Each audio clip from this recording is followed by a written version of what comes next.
I first heard about Dr. Michael Youssef and Leading the Way when I was about 6 or 7 years old. It was sort of evening time. I was looking out the window and I just heard his voice coming through the radio that was in the room.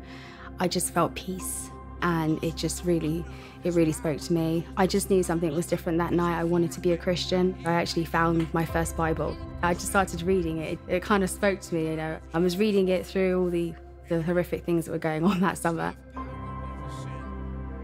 I was molested by a female au pair. It was a summer of grooming. I was then raped again at the age of 10. There was a lot of sort of manipulation, sort of psychological, emotional, physical. After the incident, I stopped reading my Bible. I felt like I had sort of shut down a bit. I also realised, I think, that I was afraid of that spiritual intimacy because having Jesus in your life, you are completely bare, you know. When I was age 33, I lost my job, and I was about to wallow. I was going to sit and just watch TV, and I turned on the TV, and I just had this voice telling me, just go to Premier. And it was like, but I did it anyway. And who was on Premier? Dr. Michael Youssef. It was the most epic thing. I couldn't believe it, to feel reconnected, because when I heard Dr. Michael Youssef's voice again, I just felt like I'd come back home. I found that in understanding Jesus' love for us, it broke down some walls of intimacy I think I'd had for a long time. I had to go through the process of accepting Jesus in my life, to deal with my grief.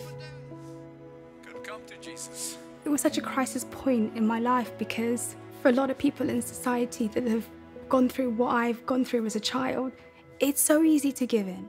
It's so easy to just go, my life has been really hard. I was abused, nobody believed me, and maybe this is my chance now to just wallow in the pain.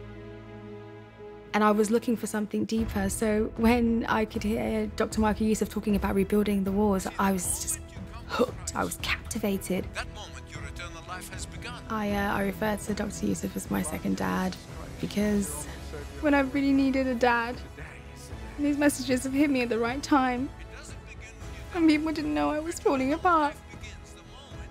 Dr. Michael Youssef, thank you for everything that you've given up, for being a pillar of strength when I couldn't face life myself. The way God has used you to breathe so much freshness into my life when all hope was really lost.